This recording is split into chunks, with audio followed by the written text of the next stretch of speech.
Hello, guys. We're into our third week, and I wanted to give you guys some feedback on the reflections because we're going to be doing more of that, and we'll talk about that and how important it is and how helpful it can be. And you guys have already done some good discussion on that. But before I say anything specific, I just want to reemphasize learning how to do good reflection is not easy. It's hard to do, and it takes practice. And if you haven't done much of what I refer to as reflection, then it will be a challenge. So I hopefully you've read the high stakes, low stakes handout and the information on that, or you may not, I don't know, you may not have. I think that's one of the readings for this week. But, in that I explain that, that's how I like to grade most of the stuff and give feedback that I have my writers do. So on this first round, I went ahead and gave everybody their 10 points. But, one of the things I run into is students are so used to, and I say students because there are a lot of things that we do to students that I think aren't as useful to help them think about themselves as writers and learn more and progress as writers. But as students, students are so used to the fact that, well, if I didn't get any points off, then that means I did everything perfect.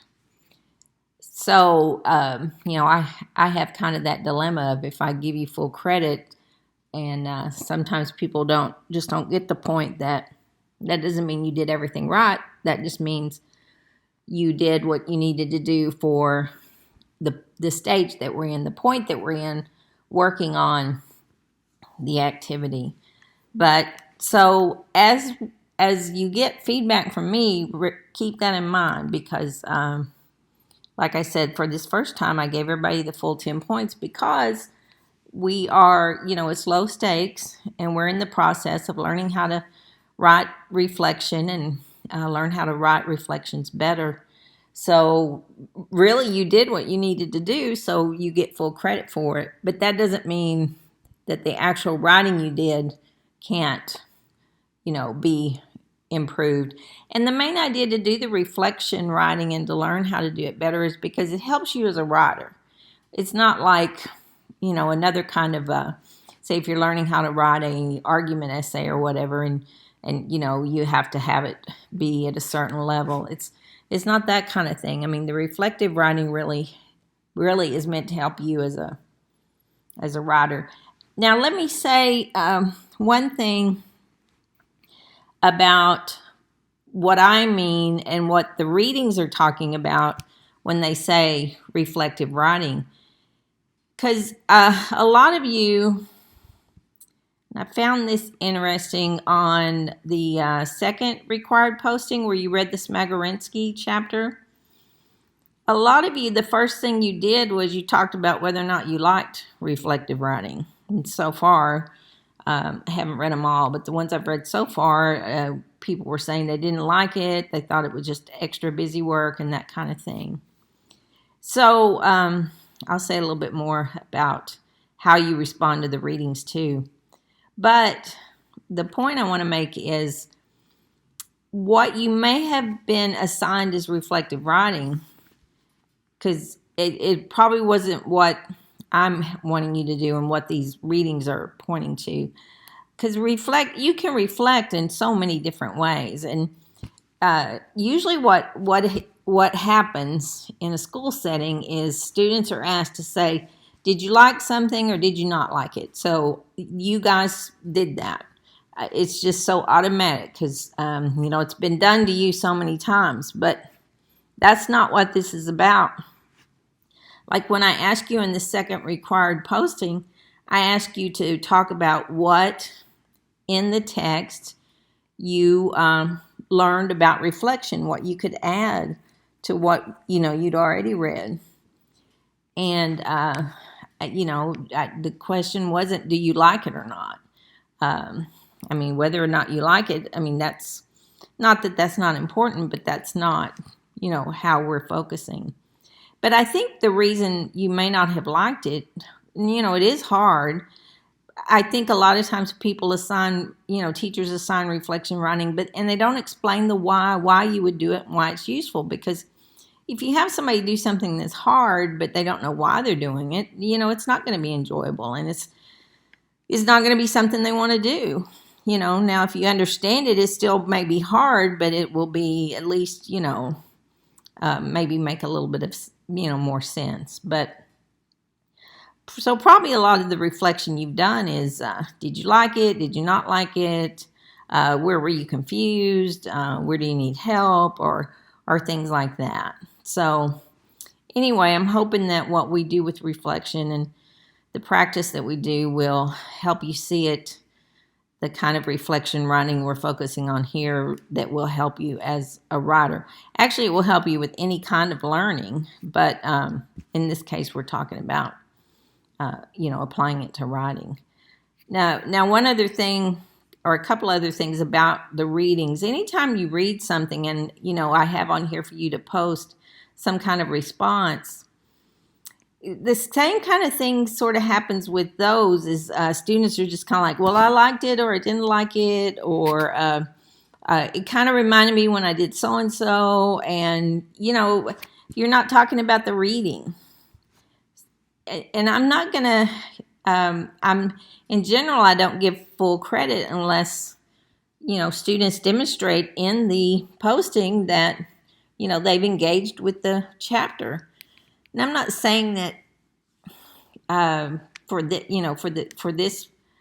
activity that you didn't read it, but you want to show, that's one thing you want to show, that you engaged with the reading.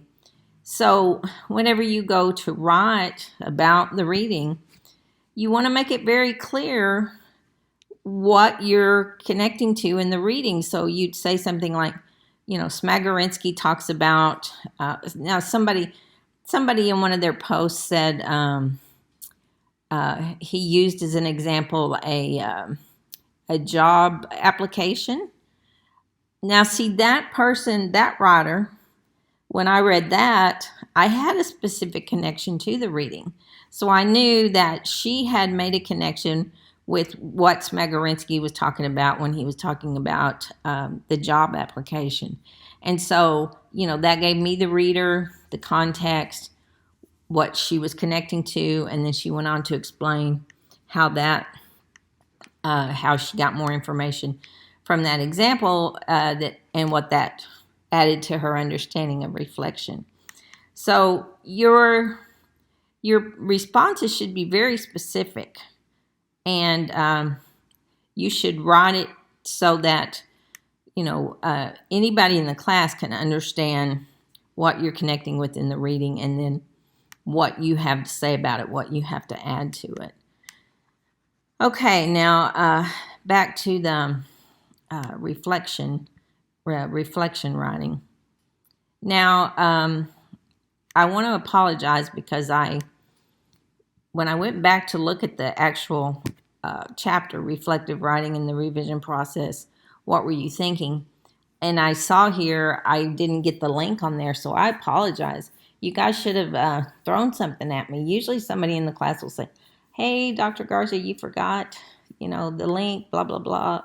But maybe you were able to find it. It is pretty easy to find. So I'm hoping. But anyway, I apologize for that. And I wanted to apologize too. Your work for week 3, I put that up yesterday, which is a little bit late. So our date to turn things in, I said, is Thursday. But Thursday's not like locked in, it's not do or die, but it's just kind of a day for us to shoot, to, turn in some of the work, or at least worked on it. And, if you need a little bit more time on some things, that's not the end of the world. And I know you guys have different schedules, and Thursday may be a horrible day for some of you guys. So you might need to spill some of it over into Friday. And Anyway, like I said, it's more like a holding place. And then it helps me because I have Thursdays to kind of, focus on what you guys are doing. So anyway, for week 3, then, if you do need a little bit of more time, that's not a problem. And I posted that in the folder for week 3 too. Hopefully you're reading the folders from the schedule. I think everybody is. But so week 3 would be here. And I put that under more info. So okay, now back to week 2. Now, when you guys were writing your reflections, you were kind of doing the similar kind of thing. When you talked about, something you had written and you were reflecting on the process, a lot of it was very general, and it was more about what the writing was and what it was about, and that's not reflection. In reflection, you're talking about what you did. It's almost like you're playing out the words in your head. But somebody posted, and I thought this was a really good way to put it. You have to write your reflection, and you have to think the person that you're writing to, your audience, knows nothing about what you're talking about. So you have to really explain in detail the specifics of what's going on. And there are a lot of really good questions that will help you with reflection. But in this reading, the author gives us these. Before I do that, tell the reader what you intend for the essay to do for its readers. Describe its purpose. Now, in our case, you needed to tell us what essay you were working on, and most of you did pretty good with that. But if you look at the sample here, dear reader, and she starts out this essay. Well, some of you guys started out this essay, and I can see what happens. Anytime we have a template or an example or a model, and somebody even mentioned that they think reflection is hard because there's not a set model for it. And really, anything that you have a template or a certain way to put some kind of writing together, you always have to adjust it. I mean, it's never going to be like you just follow the example. But what does happen is, and here again, this is a student thing, it's been done to you. You'll be assigned writing, and then you'll be assessed on whether or not you did what the activity told you to do.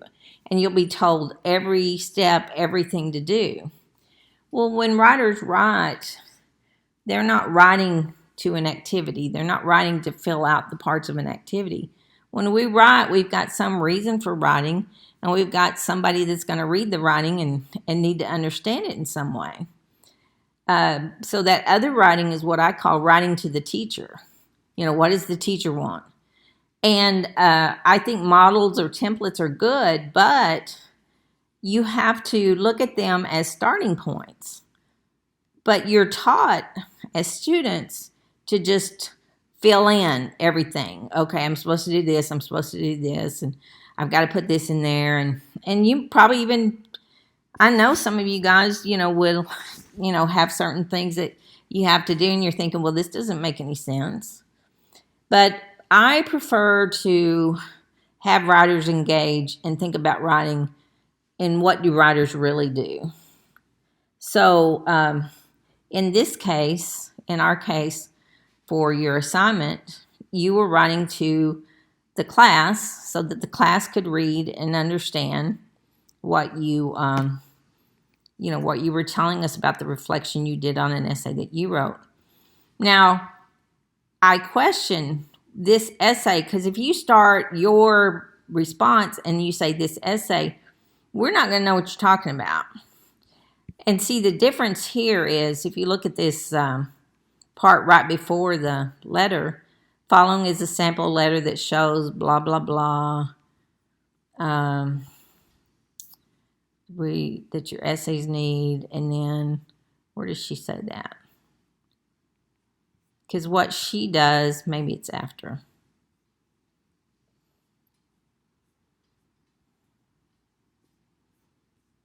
Okay, now I can't find it.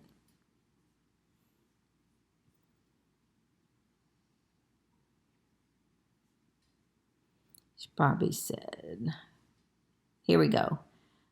This will be sort of a cover letter. It should be on a separate sheet of paper type, stapled to the top of the final draft. So see, the letter she wrote went to the person who was going to read it, and this letter was stapled to the essay. So the person actually has the essay. So she could say this essay that this letter is stapled to is about blah, blah, blah. So when you guys are posting in the discussion forum, you have to explain. And several of you did a good job of that, and told us about the essay and, where you wrote it and who you wrote it for and kind of what it was about. So, but let me go back up here to the questions. These are really good questions. Describe your process of working on the essay. How did you narrow the assigned topic? And a lot of you said, things like, when I worked on the essay, it seemed disorganized. Well, the disorganization could be so many different things. So you have to specifically say what was happening that made you feel disorganized. Was it the paragraphs were out of order, or the resources you found didn't fit together, or what you were trying to say? You weren't sure what order to give the information, something like that. It has to be much more specific. How did you narrow, what all was included, but then how did you, not only what did you take out or how did you change things, but why? So always think why. The why is the important thing. Because remember, the reason you do the reflection writing is so that whoever's helping you can understand what's going on. And then, the more information you have, then, the more help you can get. It's like if you go to the doctor and he listens to your chest, or she listens to your chest, and, maybe she hears sounds like you've got some congestion or something, and but she doesn't say anything. She just goes on. But, doctors don't do that. They say, oh, how long have you had this? How does it feel? Does it bother you? Do you cough a lot? And then you tell all those details. I don't know if that example helps, but hopefully. And when you write reflection, you wouldn't necessarily have to answer all of these questions every time, but I think these are very good questions to think about to start with. What changes did you make along the way? What decisions did you face, and how did you make the decisions? Another thing that makes this hard is, like I said, usually when you're writing something for school, you're doing that, writing to the activity kind of thing, where you're like, okay, these are all the things I have to do for the teacher to get the grade. These kinds of questions are meant to help you think about, who am I writing to? Why am I writing to the reader? What do I want the reader to understand, do, get, whatever. So when you think about it more that way, maybe that will help.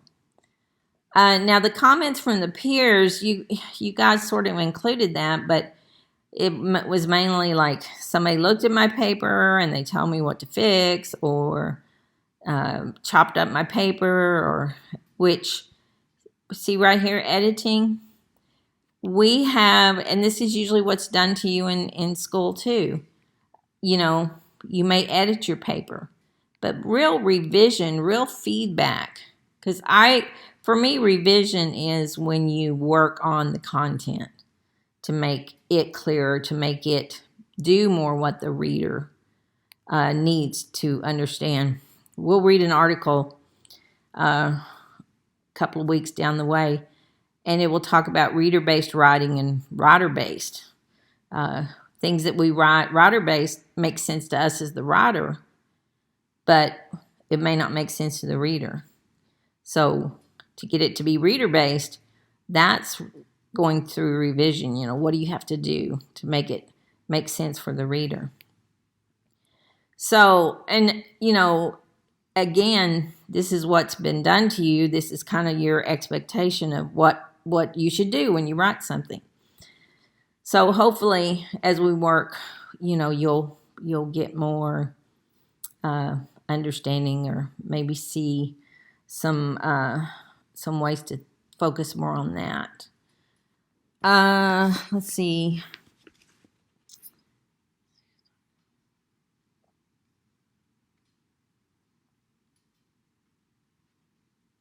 Okay, I think that was everything. So anyway, hopefully that'll help. But like I said, reflection writing is hard. And, the next time we do it, I think hopefully, it might not be as hard. So, and you'll have a little bit more of an idea of, what to do, what to try, how to do that kind of thing. And it is, it is challenging. So don't be discouraged, because, we'll work on that and give you more help with it. So I hope everything's going well. I hope your classes are going well. Remember, whenever you have questions, always post those under the first required posting. Even if I don't, like I say here, if you have general questions, even if I forget to put that on there, if you have questions, or if you have comments, or you have ideas, or you read something or heard something that you think applies to what we're doing, please put those things in there too, because all of that's good stuff. So don't hold back, and let us hear from you. So anyway, I will talk to y'all again soon.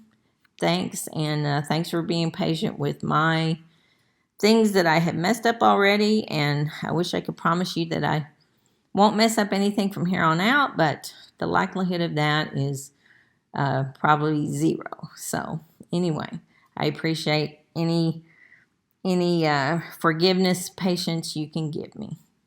You guys are a good group, and I'm enjoying working with you already.